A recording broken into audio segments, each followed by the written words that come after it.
नमस्कार, आप देख रहे हैं दिवाली स्पेशल प्रॉपर्टी प्लस। हालांकि दिवाली बीत चुकी है लेकिन अभी भी मूड और माहौल पूरी तरह से दिवाली वाला है। जो रियल एस्टेट मार्केट है वो कुछ अलग ही रूप दिखा रहा है, एक अलग ही तस्वीर पेश कर रहा है। क्योंकि पिछले अगर हम 2-3 क्वार्टर्स में देखें तो रियल एस्टेट में बहुत ही शानदार बिक्री देखने को मिली है और इस फेस्टिव सीजन काफ़ी उम्मीदें हैं।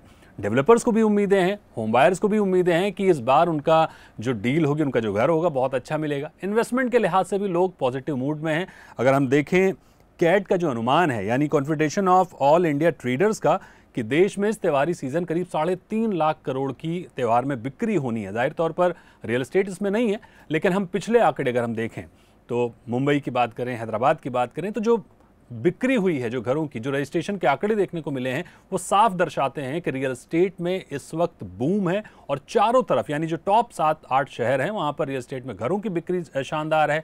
निवेश के लिहाज से रियल एस्टेट को बहुत ही पॉजिटिव मूड में लोग देख रहे हैं। तो जाहिर तौर पर इस शो में भी हम रियल एस्टेट के जो वर्टिकल्स हैं उन पर बात करेंगे, त्यौहार में कैसी बिक्री हो रही है उस पर बात करेंगे। तो इन सारी चीज़ों पर फोकस करेंगे। अगर आप निवेश करना चाहते हैं तो क्या बेस्ट वर्टिकल आपके लिए हो सकता है, इस पर भी बात करेंगे। हमारे साथ 3 खास मेहमान हैं। हमारे साथ हैं अरविंद नंदन जी, MD सेविल्स इंडिया। हमारे साथ हैं Bhavesh Shah, joint managing director today global. और हमारे साथ हैं आशीष कुकरेजा, फाउंडर होम्सफाई। तो सर, बहुत स्वागत है आपका जी बिजनेस पर। अरविंद सर, आपके पास आएंगे और आपसे समझना चाहेंगे कि इस दिवाली हमने देखा कि पिछली दिवाली के मुकाबले काफ़ी अच्छा लोगों का रुझान है, डेवलपर्स भी काफ़ी बुलिश थे। तो ओवरऑल आपको सेंटिमेंट कैसा दिख रहा है कंज्यूमर की ओर से? देखिए, कंज्यूमर सेंटिमेंट बहुत पॉजिटिव है इन दिनों, और न सिर्फ अभी बल्कि पिछले 6-7 साल का अगर आप ग्राफ देखें तो ऐसा लगता है जैसे हम इस समय पीक पर हैं पिछले 6-7 साल के मुकाबले। कारण बहुत सारे हैं, लेकिन कुछ बेसिक आंकड़ों से अगर बात किया जाए तो जो मुंबई का मार्केट है उसमें 25,000 के आसपास यूनिट हर क्वार्टर में सेल हो रही है इन दिनों, जो कि काफ़ी बढ़ी हुई है। इसके बाद आता है NCR और बेंगलोर का मार्केट, इनमें भी कमोबेश 20,000 15,000 पर क्वार्टर की सेल हो रही है। फिर इसके बाद जो नेक्स्ट जो छोटे बड़े मार्केट हैं उनमें कमोबेश 7-8 हज़ार, 4-5 हज़ार, जैसे हैदराबाद हुआ, चेन्नई हुआ, पर क्वार्टर इतनी सेल हो रही है। हम उस जगह खड़े हैं जहां पर एक क्वार्टर में 80,000 से 1 लाख यूनिट की सेल हो रही है, और ये आखिरी क्वार्टर है, इसमें भी होने की पूरी संभावना है। तो मार्केट बेशक एक पीक की तरफ है इस समय। बिल्कुल, मार्केट पीक की तरफ है और आंकड़े भी कुछ यही बता रहे हैं कि मार्केट आगे बढ़ता हुआ दिख रहा है। भावेश जी, आपके पास आएंगे, आपसे जानने की कोशिश करेंगे कि हम पिछले 2-3 महीने से देख रहे हैं कि मुंबई में जो रजिस्ट्रेशन का आंकड़ा है वो 8,000-9,000 के आसपास बना हुआ है। बिल्कुल, बहुत ही अच्छी सेल दिख रही है, गवर्नमेंट को भी अच्छा एक रेवेन्यू मिल रहा है। तो आपकी ओर से एज ए डेवलपर आप किस तरह का मूड माहौल देख रहे हैं? किस सेगमेंट में ज़्यादा बिक्री देख रहे हैं? कंज्यूमर्स का जो फोकस है वो किस सेगमेंट में देख रहे हैं? बिल्कुल दीपक जी, 2-3 चीज़ें यहाँ पर मैं बताना चाहूँगा कि जैसे कि अभी बात हुआ कि मार्केट यहाँ पर पीक पे है, तो डेफिनेटली इसमें मैं अग्री करता हूँ, मार्केट पीक पे। अभी आप एनरॉक की लेटेस्ट रिपोर्ट अगर देखेंगे तो सेकंड क्वार्टर में year over year 36% business top 7 cities में बढ़ा है, जो कि एक बहुत बड़ा आंकड़ा है। अभी रिसेंटली मैं कॉलियर्स की रिपोर्ट पढ़ रहा था, आप उसके अंदर देखेंगे कि पूरे साल में रियल एस्टेट में हम जो बिज़नेस करते हैं उसका 40% बिजनेस लास्ट क्वार्टर में आता है। बहुत ऑब्वियस रीज़न है, लास्ट क्वार्टर में गणेश चतुर्थी, नवरात्रि, दशहरा, दिवाली, और एज ए देश हम लोग एक कल्चर वाले देश है जो हमेशा से ऑस्पिशियस टाइम पे हम लोग चीज़ें खरीदना चाहते हैं। तो इस वजह से ग्रोथ बहुत है। क्वार्टर 4 अभी तक बहुत अच्छा गया है, और उससे भी अच्छी बात है कि डेफिनेटली बायर तो बहुत पॉजिटिव है ही, लेकिन साथ में डेवलपर भी बढ़ चढ़ के स्कीम्स लेके आ रहे हैं।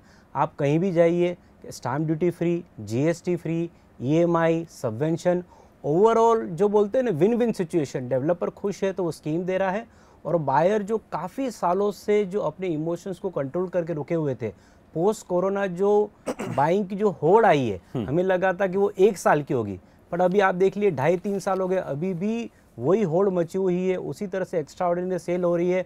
और मेरा तो पर्सनली ये मानना है कि ये मार्केट का पीक आगे भी बना रहेगा और रियल एस्टेट में तेजी ऐसे ही बनी रहेगी। बिल्कुल, जैसा भावेश जी ने बताया, आशीष जी, की रियल एस्टेट में पीक बना रहेगा, अरविंद सर ने भी बताया पीक बना रहेगा, और आगे भी पॉजिटिव सेंटिमेंट दिख रहे हैं। आज तो पीक पर है ही, आगे भी पॉजिटिव सेंटिमेंट्स दिख रहे हैं। क्या बड़े ट्रिगर्स हैं इस वजह, मतलब इस पीक के बड़े ट्रिगर्स क्या दिख रहे हैं? देखिए, सफ़र तो बहुत पहले शुरू हो गया था मार्केट के लिए। जो कोविड से पहले बहुत सारे इवेंट थे, शायद प्लान नहीं हुए, लेकिन इस बाज़ार के लिए, इस सेक्टर के लिए वो बहुत उम्दा इवेंट रहे, चाहे वो डीमोनेटाइजेशन था, रेरा था, या फिर NBFC क्राइसिस था। सब चीज़ें एक एक करके जुड़ती गई, और फिर कोविड ने जो बची कुछ जो कसर थी, जो एक घर की नीड थी, उसे आगे बढ़ाया। फिर इंटरेस्ट रेट्स ने जो एक हमें सपोर्ट दी, और सरकारों ने भी बहुत सारी स्कीम्स निकाल के बहुत सारी चीज़ें करी, तो ये डॉट्स कनेक्ट होते गए। और अब मैं एक आंकड़ा अगर और बताऊं पीक के हिसाब से दीपक जी, की दो ये कंपैरिजन बहुत ब्रोकन रिकॉर्ड कंपैरिजन बोलते हैं, लेकिन अब करने का बहुत मन करता है, मैं पहले करता नहीं था।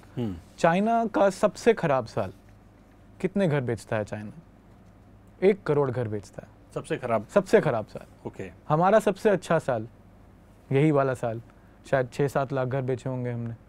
तो आप समझिए कि शायद ये पीक नहीं है, शायद हम अभी सेटल होंगे, चीज़ें और आगे ज़रूर। अभी एक हमने ये भी देख लिया कि इंटरेस्ट रेट सिनेरियो में कैसे मार्केट ने बिहेव किया, काफ़ी घबराहट थी लेकिन बिल्कुल नहीं महसूस हुई, और अब तो वो भी स्टेबल होती हुई दिख रही है। तो आई थिंक फेस्टिवल सीज़न की सब अच्छे तरीके से इंतज़ार कर रहे थे।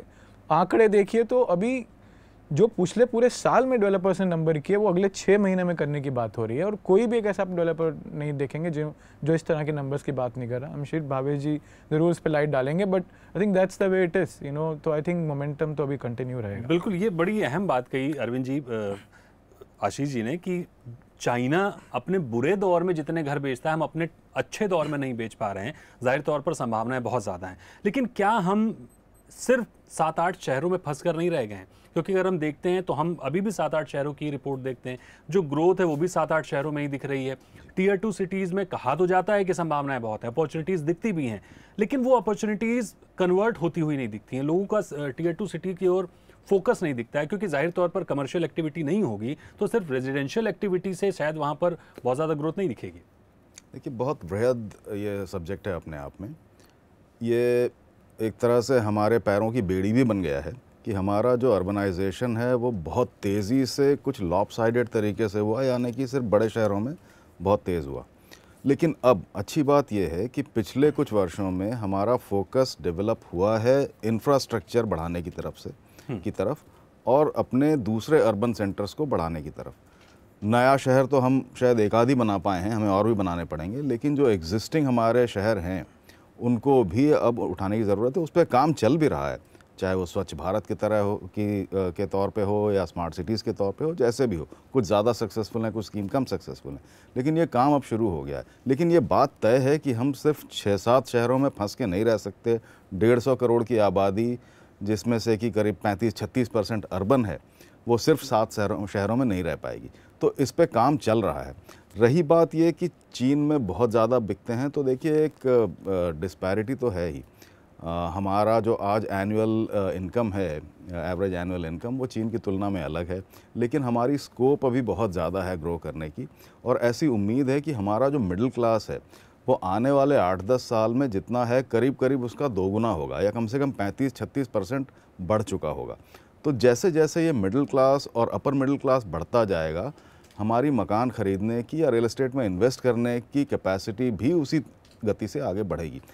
भावेश जी, आपसे मेरा सवाल ये होगा कि लग्जरी हाउसिंग बढ़ने की वजह ये भी रही है कि जो HNIs हैं उनका फोकस रियल एस्टेट में इसलिए भी बढ़ा है क्योंकि जो लग्जरी सेगमेंट था या अल्ट्रा लग्जरी सेगमेंट था उसके भाव भी गिरे हैं, अच्छी डील्स मिल रही है, जाहिर तौर पर उसमें फोकस बढ़ेगा। लेकिन अफोर्डेबल हाउसिंग, जिस पर सरकार का भी फोकस था, जिस पर सरकार की सब्सिडी भी थी, बहुत सारी सुविधाएं सरकार दे रही थी, वो बहुत अच्छा करता हुआ नहीं दिखा है।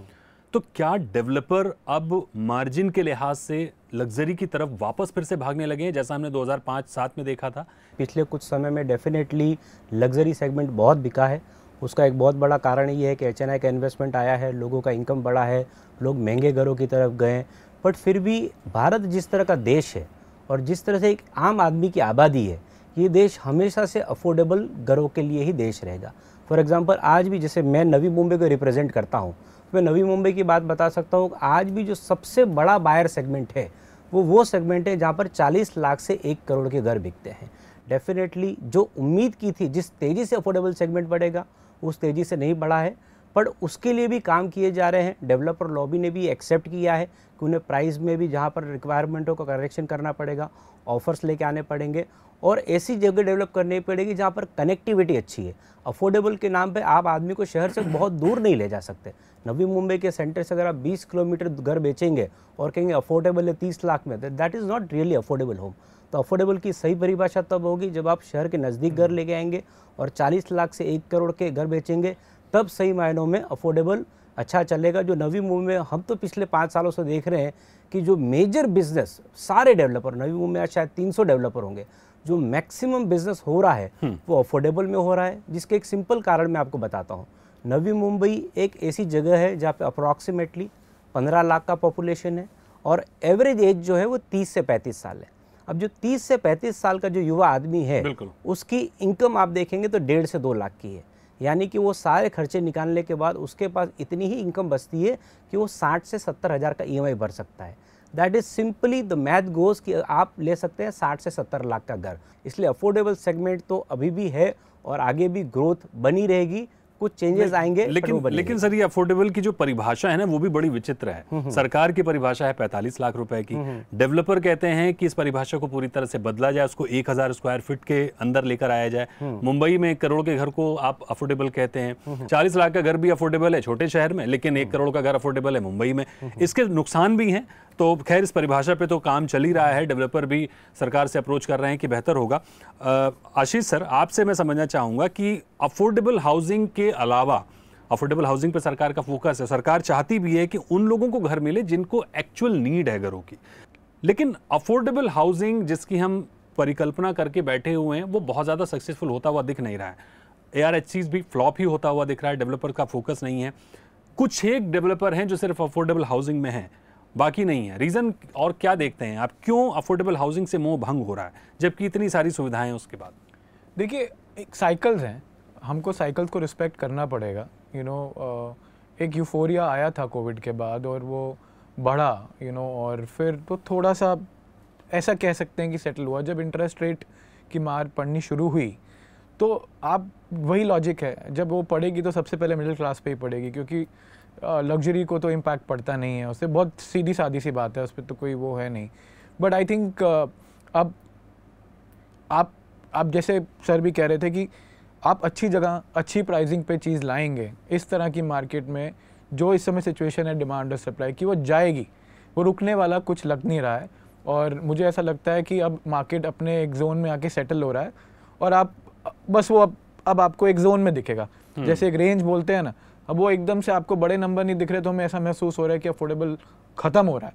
खत्म नहीं हो रहा है, सेटल हो रहा है, ऐसे कह सकते हैं। बिल्कुल, जैसा कि हम लोग बात कर रहे हैं कि बात चाहे हाउसिंग सेल्स की हो, बात चाहे लॉन्चेस की हो, बात चाहे डेवलपर के मार्जिन की हो, बहुत सारी चीज़ें हैं जिन पर हमें अभी और बात करने की ज़रूरत है। लेकिन वक्त है एक छोटा सा ब्रेक लेने का। ब्रेक के बाद हाजिर होंगे और चर्चा को आगे बढ़ाएंगे।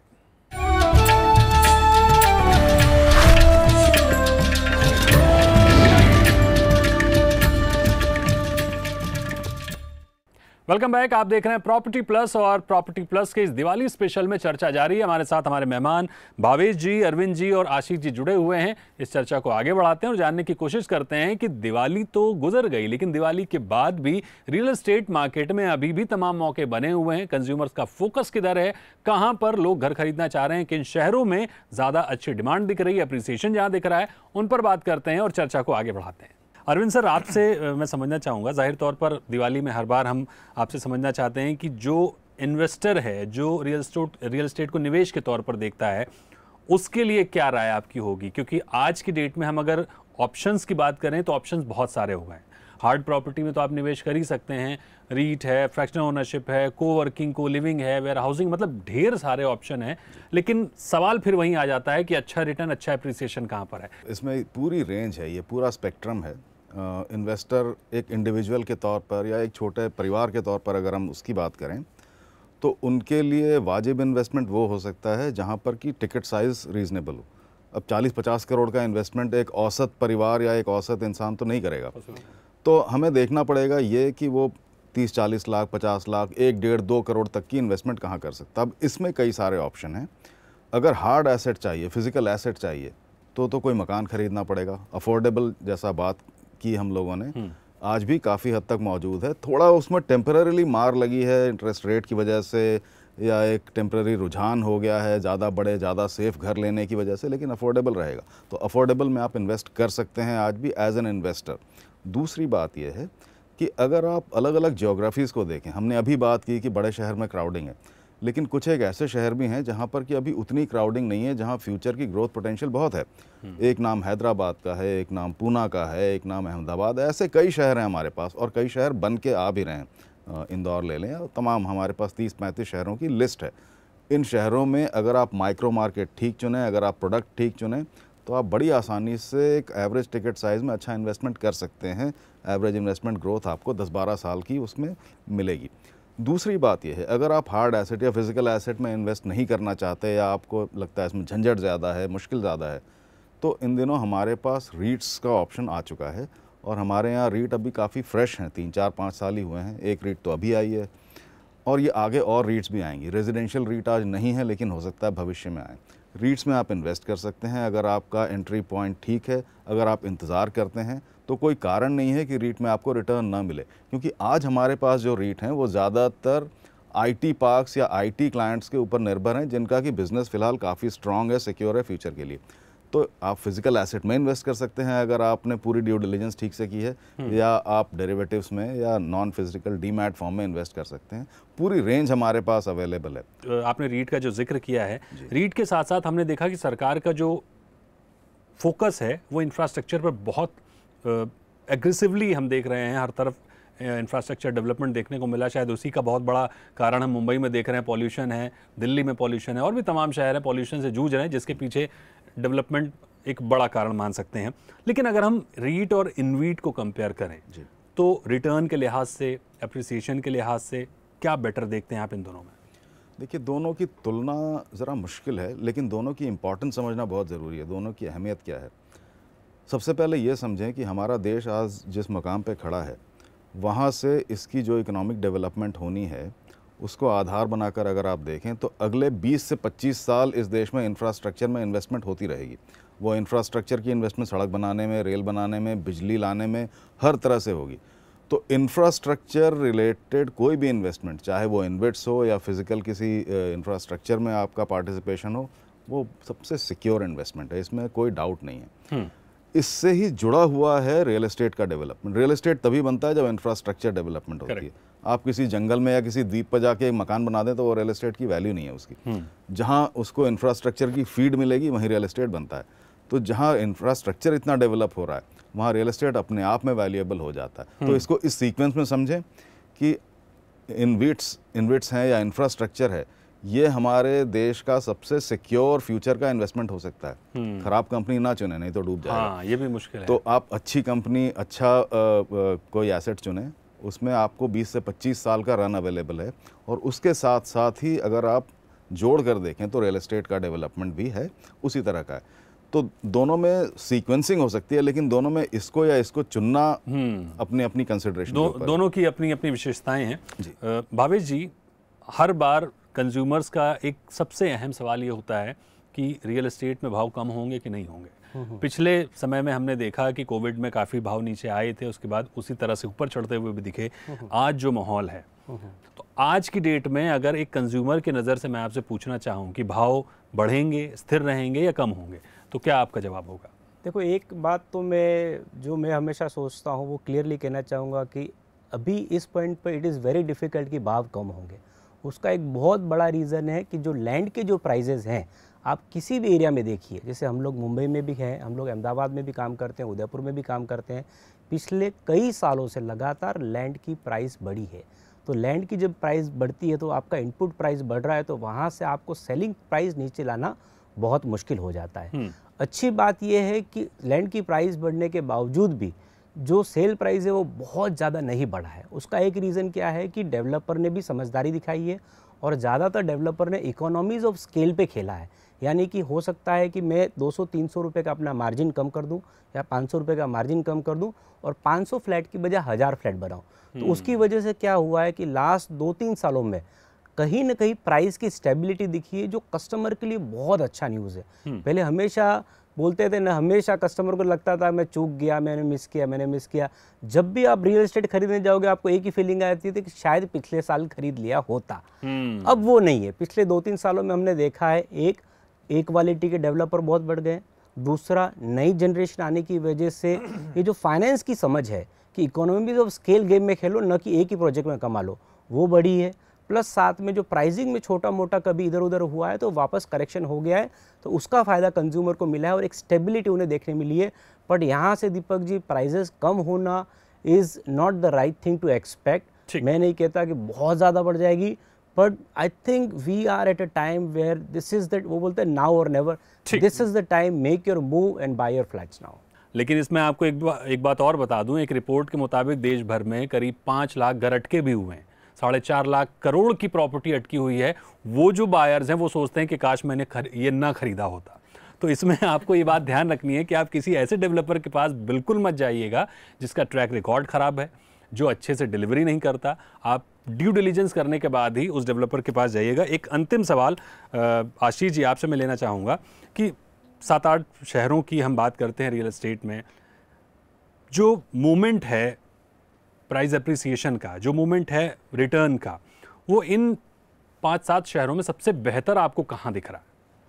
इन्वेस्टमेंट के हिसाब से मुझे ऐसा लगता है कि जो रुके हुए शहर थे, जो काफ़ी समय से रुके हुए थे और उनमें अब तेज़ी लग रही है, तो ऐसे तो सब में ही थोड़ा थोड़ा अच्छा लग रहा है, लेकिन एनसीआर अब वापस से ऐसा जागता हुआ दिख रहा है। वो एक इन्वेस्टर ड्रिवन मार्केट रही है, तो वहाँ पे थोड़ा सट्टा ज़्यादा होता है दीपक जी, तो शायद वो अभी एक, मुझे लगता है कि एक प्ले आउट हो सकता है, बिकॉज वहाँ पे अभी इन्वेस्टर आ रहा है वापस, तो वो मुझे लगता है कि एक ऐसी मार्केट है। अदरवाइज सब जगह अच्छा ही माहौल है। नवी मुंबई, आप अभी हम इंफ्रास्ट्रक्चर की बात कर रहे थे दीपक जी, आप मुझे एक बात बताइए, आप जब नवी मुंबई से निकले थे पहली बारी, कितने, और जब आपको लगा था कि बहुत बढ़िया इंफ्रास्ट्रक्चर है, वो कौन सा साल था?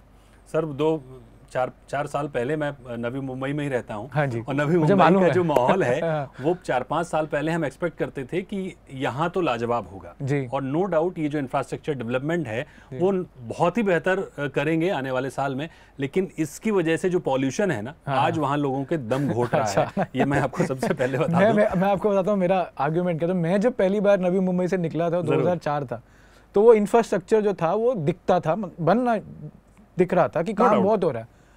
अब आज उसका टाइम आया है, आप ऐसे समझिए, बाजार का आज ऐसा लग रहा है कि सुनते तब भी थे एयरपोर्ट के बारे में, तो इंफ्रास्ट्रक्चर और रियल एस्टेट के बीच में एक लैग रहता है, उसको कैचअप करने में टाइम लगता है। ठीक बात, हम बात अभी करते हैं। बिल्कुल बड़ी अहम बात आपने कही कि इंफ्रास्ट्रक्चर डेवलपमेंट, इसमें कोई दो राय नहीं है कि आप भी अगर कहीं घर खरीदना चाहते हैं तो आप वहां चाहते हैं कि स्कूल हो, आप चाहते हैं कि सड़क हो, आप चाहते हैं वहां मॉल हो, आप वो सारी चीज़ें, वो सारे बुनियादी इंफ्रास्ट्रक्चर वहां चाहते हैं जहां आप घर लेना चाहते हैं। तो जाहिर तौर पर जो इंफ्रास्ट्रक्चर पर सरकार का फोकस है वो रियल एस्टेट को कहीं ना कहीं जोड़ता है। रियल एस्टेट और इंफ्रास्ट्रक्चर जब साथ मिलकर चलते हैं तो तस्वीर कुछ और होती है। तो आप भी अगर कहीं पर इन्वेस्ट करना चाहते हैं तो ये सब चीज़ों को ध्यान में रखिए। इस दिवाली स्पेशल में हमारी कोशिश यही थी कि हम आपको ये बता सकें कि रियल एस्टेट मार्केट का मौजूदा हाल क्या है, पिछली दिवाली से इस दिवाली तक रियल एस्टेट कहाँ पहुँचा है और अगली दिवाली तक क्या कुछ उम्मीदें हैं। तो इन्हीं सब बातों पर हमने चर्चा की और ये तो चर्चा ऐसी है कि आप इसको कितनी भी देर करिए ये कम ही होती है। तो इस दिवाली में, इस शो में फ़िलहाल इतना ही। आशीष जी, अरविंद सर और भावेश जी, आपको बहुत शुक्रिया हमारे साथ जुड़ने के लिए और आपको भी दिवाली की ढेर सारी शुभकामनाएं।